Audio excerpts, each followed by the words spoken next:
네, 앞서 소개해드린 대로 전교조.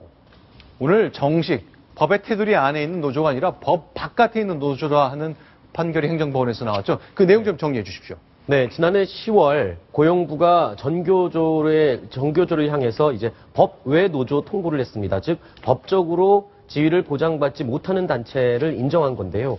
이에 대해서 지난해 11월 달에 전교조는 이제 이에 대한 취소 소송을 냈습니다. 그에 대한 행정법원의 1심 판결이 오늘 나온 건데요. 네. 결국에는 전교조가 패소했습니다. 즉 법 외 노조로 다시 인정이 계속되게 되는 겁니다. 이렇게 되면 여러 가지 법의 노조 아닐 때, 네. 합법적인 노조일 때 받았던 모든 권한을 다 빼앗기게 되는데요. 일단 노동조합이라는 이름 자체를 못 씁니다. 법으로 보장받지 못하기 때문이고요. 그리고 전교조에 파견돼 있는 77명의 선생님들은, 교사들은 즉시 해당 네. 학교로 다시 복귀를 해야 합니다. 네. 이거를 어길 경우에는 중징계를 받게 되고요. 네. 그리고 사무실 임대료, 네. 합법적인 노조일 때는 교육부나 교육청에서 사무실 임대료를 지원을 받았습니다. 네. 그런 것들 다 끊기고요. 그리고 연간 50억 원 전국에 있는 이제 각 지역별 노조 네. 사무실 또는 노조 운영을 위한 지원금 50억 원을 모두 받지 못하게 됩니다.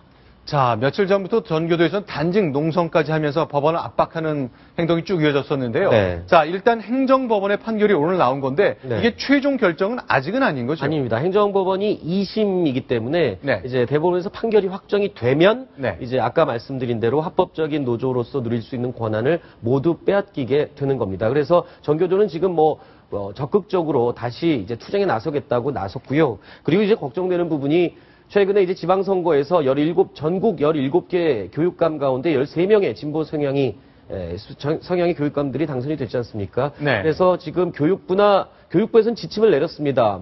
이런 경우에 대한 법의 노조에 대한 모든 권한에 대해서 이제 제한을 하겠다라고 했는데 이 진보 성향의 교육감들 13명의 교육감들이 이 교육부의 지시를 따르지 않고 교육청 내부에서 이 교원 전교조에 대한 지원금을 지불하거나 이런 반대 움직임이 일 가능성이 높은 상황입니다. 그러니까 이게 뭐가 문제였냐면 선생님이었는데 해직됐거든요. 네. 그럼 더 이상 선생님이 아니잖아요. 네네. 그런 분들을 전교조가 전임자를 고용해서 했기 때문에 네. 조합원이 아닌 사람을 조합원인처럼 대우하는 것은 법의 보호를 받을 수 없다. 이게 바로 쟁점이 됐던 거죠. 핵심이 그겁니다. 네.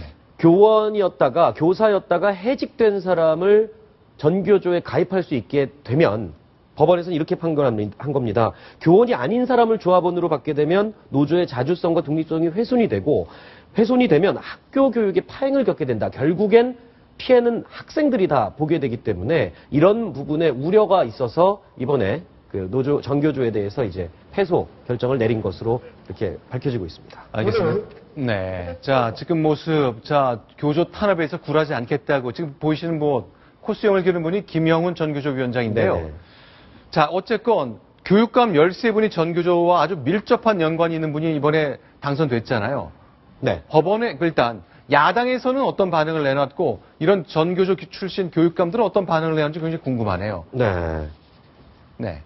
일단 야당에서도 굉장히 네. 지금 적극적으로 말하자면 전교조를 법의 노조로 판단한 것은 이제 잘못된 판단이다라고 하면서 이제 철회를 하라라는 입장을 강력하게 밝히고 있고요. 네. 전교조뿐만 아니라 진보 성향의 교육감들도 아마 함께 지금 탄원서도 냈습니다. 사실 네. 1심 판결이 나기 전에 진보 성향의 교육감들, 서울시 교육감, 이번에 새로 당선된 조희연 교육감부터 네. 13명의 교육감들이 모두 법원에 탄원서를 제출하는 등 하여튼 이 법원의 판결에 대해서 굉장히 저항을 하고 있는 상황입니다. 자, 야당 새정치민주연합에서는 박근혜 정부를 위한 정치 판결이라고 맹비난을 했는데 네. 일단 전교조와 연관된 교육감들은 법원의 결정을 존중하겠다는 뜻을 밝혔습니다. 일단은 그랬습니다. 네, 그러나 내 권한이 허용하는 범위 내에서는 전교조를 계속 하겠다. 돕겠다. 네.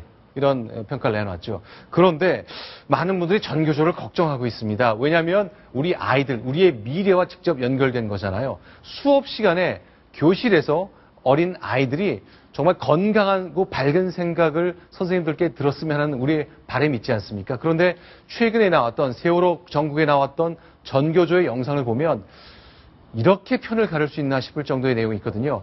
혹시 못 보셨던 분들을 위해서 저희가 영상을 준비했는데 한 대목 보시고 좀 마음을 좀 모았으면 좋겠습니다. 같이 보시겠습니다. 너희들이 강남에 사는 부모를 뒀어도 이렇게 구조가 더디었을까? 너희들 중 누군가가 정승집 아들이거나 딸이었어도 제발 좀 살려달라는 목멘 호소를 종북이라 했을까? 먹지도 자지도 못하고 절규하는 엄마를 전문 시위꾼이라 했을까? 네. 네. 영상을 보면요. 네. 전교조 사실 처음에 출발할 때는 그 참교육을 목표로 출발한 뭐 좋은 의도에서 그 시작한 것입니다. 그런데 지금 내용을 보면요.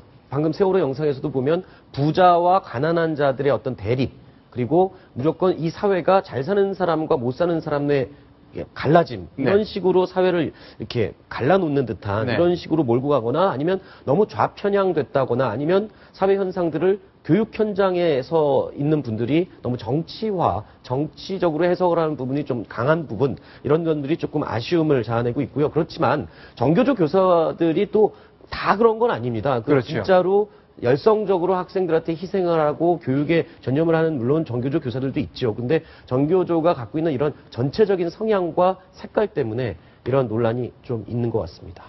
알겠습니다. 오늘 나온 행정심판, 결국 그 행정법원이 내린 것 최종심까지 아직 남아있거든요. 그 결정까지 좀 지켜봐야 되겠습니다만 전교조는 강하게 반발하고 사회가 다시 한번 이 전교조의 노조 지위 문제 때문에 갈라지는 모습 보일까 두렵습니다.